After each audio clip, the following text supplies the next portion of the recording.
Yesterday, I met with a lawyer here in Chicago who said there's the most rapidly growing community in Chicago is the Lithuanian community.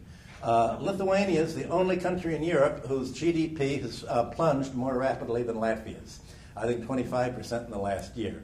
Again, Lithuania, Estonia, and Latvia are the three Baltic states that rely primarily on Swedish banks that have come in, and essentially they've created the credit that has enabled Latvia to get the foreign exchange and the Baltics to get the foreign exchange that have covered their trade deficits with Europe. Now, in one sense, this makes the Baltics and the post-Soviet economies the most, the line of least resistance to recreate what used to be the savings bank, savings and loan, 100% reserve system here. There are very few domestic Latvian banks. When you go into a country where the banks are all foreign owned, it's very easy to say, look, the debts can't be paid, we're going to have a debt write-down because you don't have a domestic vested interests of bankers to fight you, saying we're not taking a loss, make labor pay. In this case, it's the foreign banks that'll take a loss. So it's open to the post-Soviet economies to do today what they could have done back after 1991 when the Soviet Union fell apart and follow exactly the kind of 100% reserve planning with the government supplying the credit to the commercial bank, domestic commercial banks to lend out. So one of the things that we're recommending to the incoming government, assuming it's going to win, is going to be doing what essentially was done in Japan, the Soviet Union, and other countries, create a government bank through a postal savings bank. In Russia and Japan, the largest bank is not a commercial bank, it's the government's postal savings bank. These are rural banks. They function essentially like savings banks used to in the United States. The government itself can create the credit, turn them over to provide the local banks as financial intermediaries. The system that faces such a vested interest of commercial bankers here will not face such an array of vested interests over in the Baltic states. If you don't do that, you're going to have the debt overhead growing at such a high rate that the result will be economic parasitism beyond the ability of the economy to pay. Now, when we were discussing the mathematical model yesterday, we're talking about the key turning point is where the increase in debt exceeds the increase in capital gains. It's the point at which an exponentially growing economy cannot pay debt out of capital gains that is borrowing the interest to pay. That's the point at which all of a sudden there's an insolvency and things go down. That's why I don't like the term business cycle. It's not a cycle, as you found in Schumpeter's work. It's a ratchet effect, up, down, very quick collapse, up, very quick collapse. We're in a collapse now, and it's a long collapse. Last week, the Federal Reserve announced that the recession ended in June of 2009. Well, obviously it didn't end because unemployment's going up, wages are falling. If you walk down any of the main shopping streets in New York City, you see that there are one empty shop after another. Around the New York University area where I walked last week, half of the stores on 8th Street, their big shopping street, have been either emptied out or they're padlocked with a landlord in possession note. The stores are closing down, the retail malls are closing down, the public has stayed out of the stock market, and it's all being kept alive basically by the Fed's cash for trash swaps with the bank. So it's on artificial life support. This is not a recovery. At least what is being recovered is not the kind of economy that people thought economies were after World War II. What's being recovered is really the creation of something new.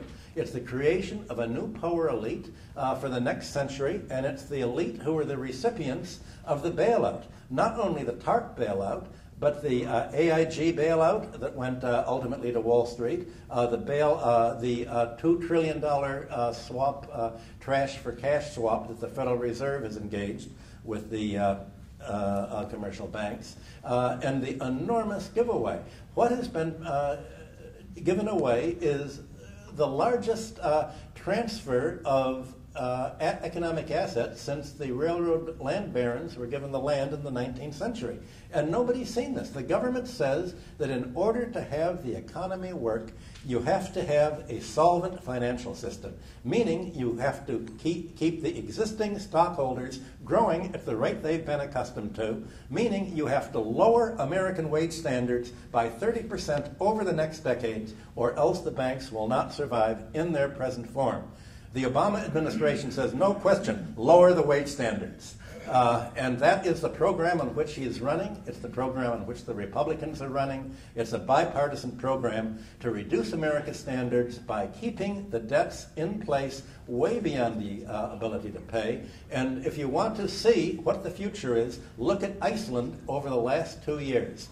Look at Latvia, look at the Baltics. These were dress rehearsals in a great political experiment to see how far can you reduce living standards before labor fights back politically.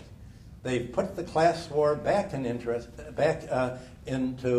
practice with a vengeance. And this is a class war, and the other class doesn't even know that there is a war on. And this is we could say this is an evolution from economic parasitism to biological parasitism. Many of you have been talking about banks being parasitic and extracting interest. That's only a little bit of what parasites do in nature. That's the obvious strategy is, of course, you want to siphon off the host's nourishment for yourself. You want to take the economic wealth and transfer it into your own pockets. But you can't just do it like you used to do, with a gun or with horses, or like the Norman invaders did it, or like Pizarro did it in Latin America. You have to do it in a way that numbs the host from seeing that there is a parasite on him. So in nature, the parasites have a chemical that does two things. They have a chemical that immediately deadens the host from seeing that the parasite is on him and is biting him. But most of all, the parasites also produce an enzyme that take over the brain of the host.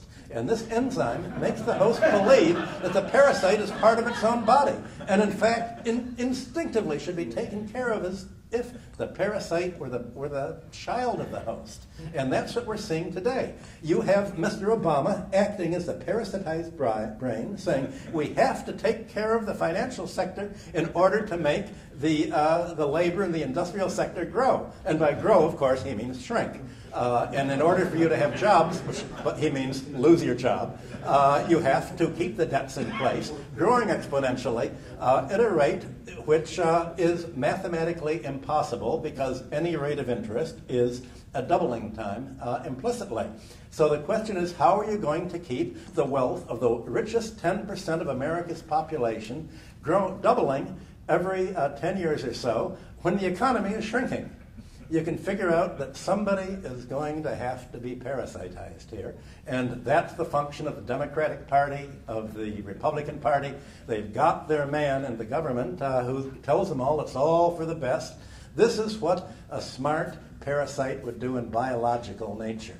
They really make the host believe that he's acting on that the parasite has to be protected. Now, basically, this doesn't work forever either, because obviously if you simply keep tricking the host is going to die. So in nature, the biology has the parasite become symbiotic with the host and actually help him find food.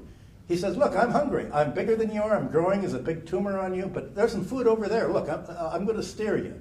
So you have sharks being steered by pilot fish. You have all sorts of parasites helping the host get what they want. This is a stage that the American financial system has not yet entered. It's a stage that German entered in the late 19th century. It's a stage that Japan entered after 1945. And Japan and Germany had a virtue. They didn't have ready cash to lend out. The banks were not able to create interest-bearing debt as a loan, so what they did was provide credit against the equity ownership in the firms, and the result was the Japanese economy was knitted together with cross-holdings where the bank's interest was actually that of its customers. There was no other way in which Japan could have grown and survived that way. And all that happened, the result was the great Japanese takeoff until 1985.